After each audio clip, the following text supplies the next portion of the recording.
Hey there, West Michigan. Thanks for watching 13 Plus. I'm meteorologist Michael Behrens. It's been a summer-like end to the weekend out there of temperatures that soared into the 80s on Sunday, and we're not done with those 80s yet. In fact, we've got several more days in the 80s before fall-like temperatures return to West Michigan. So make sure you get out and enjoy it while you can. A number of you were doing that today, and we got some photos out there. A few clouds early in the day in Ravenna, thanks to Rebecca for getting this photo, but that sun would cut through those clouds, and it made for a great end of the day. Diane over in Muskegon got a beautiful view of the sunset, and another view from the sunset in Muskegon came from Leo.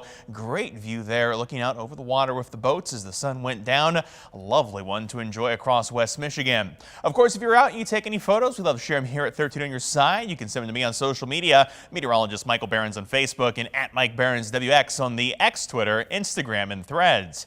Temperature out there today hit a high of 83. Grand Rapids, Muskegon, and Holland. That temperature well above the average of 68 for this time of the year. In fact, setting a new record in Muskegon, breaking a record that was set at 81 in 1969 and 1971. That new record 2 degrees above the previous, and today's temperature, well, consequently also 2 degrees above the forecast. That's inside 3. Now 2 days in a row of just 4 misses in the last month forecast. When it comes to tomorrow, don't expect a change to the temperatures. That's why 13 weather ball is lit up in green, as no change is foreseen. The 13 weather ball is sponsored by LaFontaine Lincoln Grand Rapids. And we're going to see a similar pattern of no change as we head through tonight, with temperatures that'll remain fairly mild thanks to increasing levels of humidity across the region. Dew points still in the upper 50s, low 60s at this hour. That means temperatures are going to bottom out about the same spot. We'll see what remains of the humidity kind of dwindle into the evening hours, but it'll be right back most afternoons. So watch for temperatures to get down into the upper 50s tonight, but we'll be back up toward a humid and warm mid to low 80-degree forecast by tomorrow. That forecast tonight down to 59, mostly clear and mild, sunny for Monday and Tuesday. Temperatures in the low to mid 80s through about the midweek this week before that cool down returns to the region. Cloud cover, not a problem here this evening. There's some up to the north associated with some rain that's pushing through portions of Canada, but this is really going to stay out of our region. Our next weather system still well out toward the west. It won't be till Thursday that we see rain return to us here in West Michigan. Hour by hour through this start of the week is going to be pretty quiet. Lots of sunshine out there as we head through the day on Monday. Clear skies continue into Monday night, and then more sunshine as we head into the day on Tuesday. In fact, sunny skies continue in full force through Tuesday afternoon, but we do start to build more cloud cover in as we head toward Wednesday morning. Wednesday itself going to be partly cloudy. Rain will be out toward the west. That rain to the west will start to become more organized as we head toward Wednesday evening, and I think after midnight Wednesday, pretty much all on the day Thursday, we're going to see showers and storms push through. Many of these will be happening during the morning commute Thursday, so plan for a little bit of a wet commute out there to work Thursday this week. Maybe some thunder in there too. Rain chances behind that system will linger though. More showers come through as we head through Friday, but by this point our temperatures will be taking a big dip, and it's going to be much cooler as we head toward the end of the week. Temperatures out there for your Monday though, no cool problems to be had. Just lots of mild weather, 70s and 80s in the lakeshore with humidity in place. We'll be in the low 80s for our northern counties with temperatures that'll be mid 80s from Grand Rapids down to Kalamazoo. 13 on your side, 10-day outlook. Temperatures stay in the 80s again Monday, Tuesday, and Wednesday. Those storms Thursday will hold temperatures in the upper 60s, but by Friday, a cool pattern starts to settle in. 50s for Friday. That'll continue Saturday and Sunday. Once we push the rain out of here, though, we'll start to warm temperatures back up near normal for this time of the year. A sunny end to your 10-day forecast as temperatures climb back into the 60s.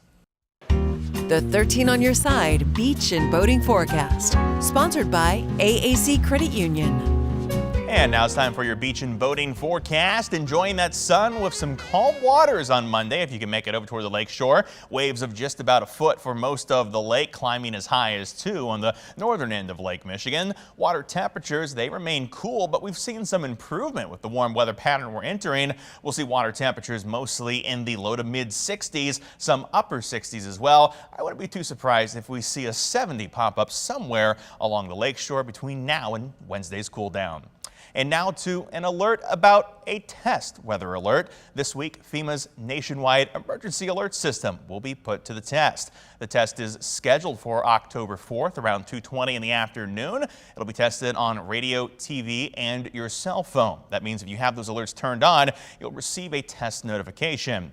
Federal law requires these systems to be tested at least every 3 years, and the last one was in 2021.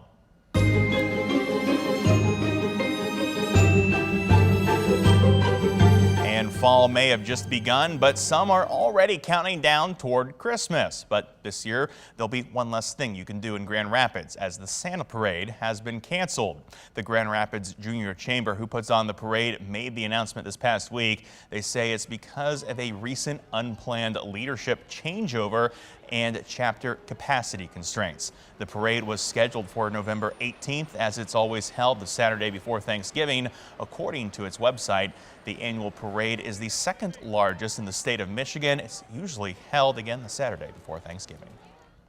And with Christmas on the brain, it won't be long until many are out searching for the perfect Christmas tree. But how hard will that search be this year? Heather from our affiliate in Traverse City stopped by a Christmas tree farm to look at this year's crops and what you can expect when it comes time to choose the right tree.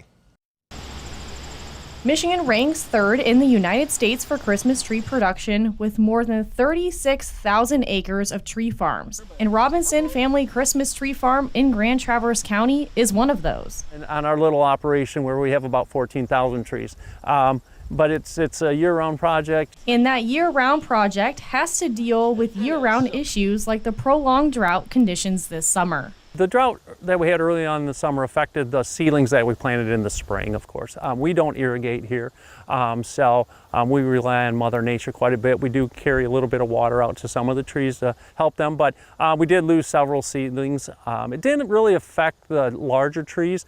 It did a little bit on the length of the new growth. On top of the lack of rainfall, the animals like to destroy the Christmas trees. We've had a problem with the bucks this year, and the last couple of years. We've probably lost about 30 trees this year already. I don't have fenced-in property here, and that's part of the problem. This is what the trees look like when the bucks have torn through the farm. They seem to like the smaller trees, in the 3 to 4 foot range. Just when they start getting going, and they come in and they'll ruin a side on them. The tall trees, they don't seem to bother. Robinson says they will let these damaged trees grow to be turned into wreaths or table decorations. The good news is there won't be a huge price increase this year when picking your perfect tree. Not huge price increases this year, but we're seeing a little bit of a increase probably in the wholesale cost. From a consumer perspective, I wouldn't expect a huge increase in the price of trees. There was a study done, I believe, by the Real Christmas Tree Association board that looked at that there might be a slight increase from the previous year, but it'll be fairly minuscule in the grand scheme of things. Robinson said last year they sold out of Christmas trees, making for a record-breaking year. And finally tonight, check out the catch of a lifetime for an 11-year-old boy. But as 13 on your side's Riley Mack tells us, it's not just what he reeled in, it was something else that was caught on camera. Out where the air smells like boat exhaust and sunscreen. It's all about the snap. The snap of the hand, the snap on the line, and for Robbie DeHare and his son Joseph, the snap of a camera. It was a real good day, absolutely. Like an heirloom passed down from his father before, Robbie takes his son fishing every chance he gets. My dad always screams like fish on, like really loud. It's kind of embarrassing. A little bit of a family tradition. A tradition heard many times one Friday afternoon. When I got home from school, he was like, okay, we're gonna go fishing, so we came out to the channel. We had lines set about 7 minutes in and we had one in the boat. But the best things come to those who bait. The fish was thrashing around and going 100 feet out, coming back to the boat, going 100 feet out again. Nice easy, yep. For sure, it was my son's biggest. The crowd on the pier were cheering, clapping. The biggest catch pulled up next to them on a boat. The nice town people, they went off to the side and took some pictures and put it on Grand Haven Inform.